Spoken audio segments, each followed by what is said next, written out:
Hey guys, I'm Matt and this is Robbie. He's one of our trainers here at Evolve, one of the main team members here. But I brought Robbie here because he's also a semi-professional AFL player and he gets flown all over the place. In fact, you're going this weekend somewhere, aren't you? Yeah, off to Cairns on the weekend to play in I got a state league game as a curtain raiser. But yeah, I've been playing ever since I was kind of 5 years old and been lucky enough to play in the NTFL. That's what brought me up here, and then in the VFL back home as well. So yeah, it's somewhat professional. There's a nice little bit of cash lying around at some places, but still do it for the love and for the fun of it at the moment. So yeah. Well, it's good because you're playing at those upper levels, right? And that's where budding AFL players want to be. So I think where people think is they think, right, I'm going to get good at AFL, and to get into AFL, for example, or any kind of sport, and I want to be at those higher levels, I think people generally think that all you do is just constantly play more and more AFL. No. Is that true? And if not, what do you do to get to that level, and what is your training regime? Yeah, well, I think the first question you've got to ask yourself is like, what are the demands of your sport? And then from there you can kind of work backwards. Like, do you need to be good at sprinting? Do you need to be strong? And they're kind of like physiological adaptations that you train in the gym that we do in our classes, that we do next door with our PTs. Obviously there's a skill component, like for you in boxing. If you want to become a better boxer in the skill of boxing, you're going to have to box more. If I want to become better at kicking a footy, I've got to go out there and practice kicking a footy. But to become a better athlete, I can definitely train that away from the field. So I don't train all the time. Like, I'm obviously in season, it's kind of a Tuesday, Thursday, Saturday, and then off season, you're looking at for a pre-season block, maybe a Monday, Wednesday, Friday. But that's just to build up your running load and capacity. So a lot of my work is done in the gym because I'm trying to look at peak power. I'm trying to get faster, because my strength is kind of at a normal level. But yeah, just trying to be really specific to what I want to achieve towards me and my sport. It's going to be different based on what the sport is. But yeah, kind of working back from that. What are the demands of your sport? Like, even if you pick the best player or the best athlete, what are they good at? I always use footy, like Dustin Martin. He's strong, powerful, he can balk off. It's like, that doesn't come without a good core strength and trunk control and coordination and things like that you can train in the gym. But yeah, the most specific type of sport training is the skill itself, playing. But unfortunately, we can't just play all the time. Absolutely. It's good because, like, obviously, I was from an outsider watching you. You'll go very specific on some things, and you got to think. For example, do you have to be able to sprint? As he said, like, do you have to have a fast takeoff? And if you're just playing games, then you only get to practice that and train that when that comes up in a game. But if you actually put that into your training, you're constantly just doing that initial takeoff, your body will adapt, you get better at that. Like, for example, you will be here and you'll do lots of vertical jumps. And I'm talking like just stand there, just jump as high as you can, and jump as high as you go. I've seen you jump off of a box, decelerate into a jump. Just one, get back up. And because you've done that so much, it's like a bloody kangaroo. Yeah, well that's it. Like, your body adapts to what sort of training stimulus you give it. Especially if you're like a basketballer, right? There's stats out there that you can research, and you can find that a basketballer is on average, based on your position, going to jump 100 times in the game. So if you can't jump 100 times in training, then you're probably going to get fatigued, you open yourself up for injury. And so building up that load and trying to, again, just meet those demands, find out what they are. And positional as well. So there's so much research out there now that, if you're a particular size or type, or you've got to play a particular role in your team or in your sport, you can actually find out the stats. And I always think my training is try and prepare me for the hardest game I'm yet to play. So it's like overload you in the gym so that then when you have to do that acceleration, it's not that hard because you've done it 100 times, you know what I mean? It's a lot of the athletes, like even like Kobe Bryant, the Mamba mentality is like, you keep training so that the training's harder, performing on game day is easy. Train hard, fight easy. Yeah, and I think just on like specificity and the exercise selection, I think that's really, really is important, because you kind of got to think what exercise is going to give me the best transfer over to my sport. Absolutely. Exactly. Like, for example, I don't know, a dart thrower, right? If you had someone doing darts, you don't need to have them on a heavy leg press. You know what I mean? Maybe they've got a stress ball and they're squeezing it like that. And that's just to the extreme, like a dart thrower as an athlete. Absolutely. You know what I mean? It's a good point. Yeah. So you just find something and try and that's where like we come involved in, and because a lot of people think, oh, I'm just going to go hit the heavy leg press, and it's like, well, you're not actually getting more powerful, you're getting stronger. And that's why there's different adaptations. And I think it's important that, I think we do it well here with our training and our classes and with our education, that people can come in and they can see that there's different ways to train based on what you're trying to achieve.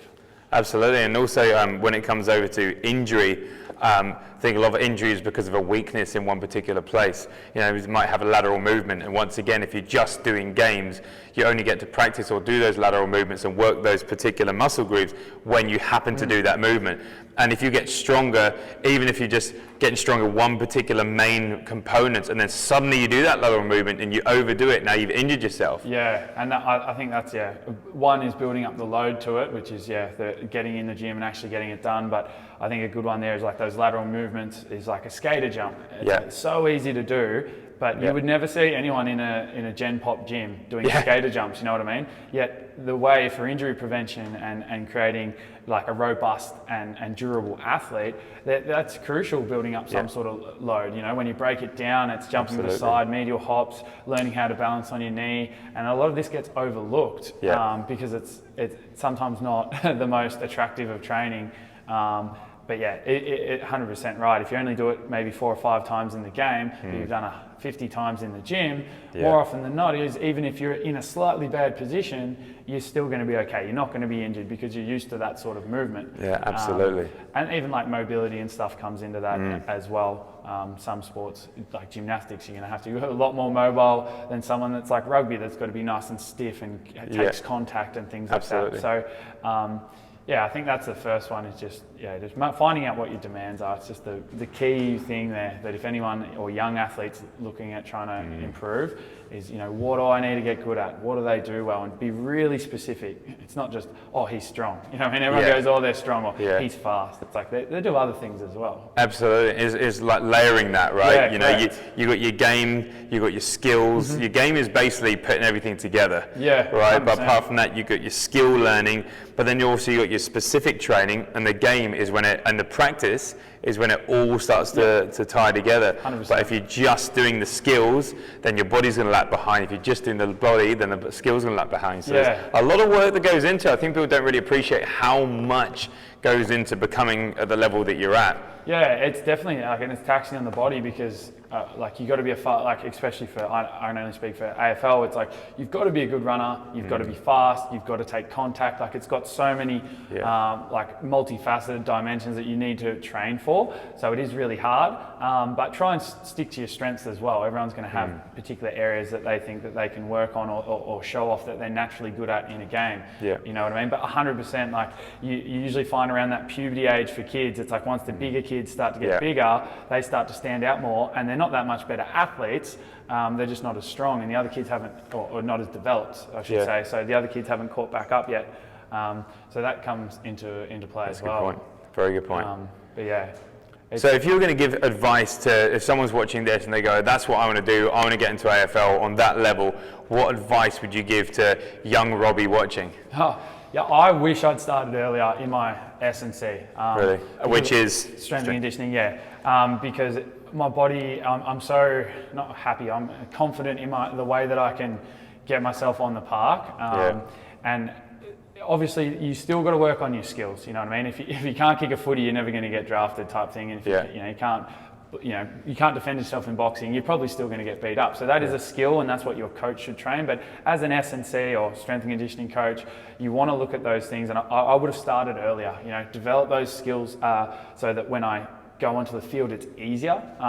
Especially like, I remember, I think I started maybe 15 or 16. Some of the athletes I've got in at the moment training with me are like 12 or 13, and they're just grooving their patterns. They're becoming more efficient.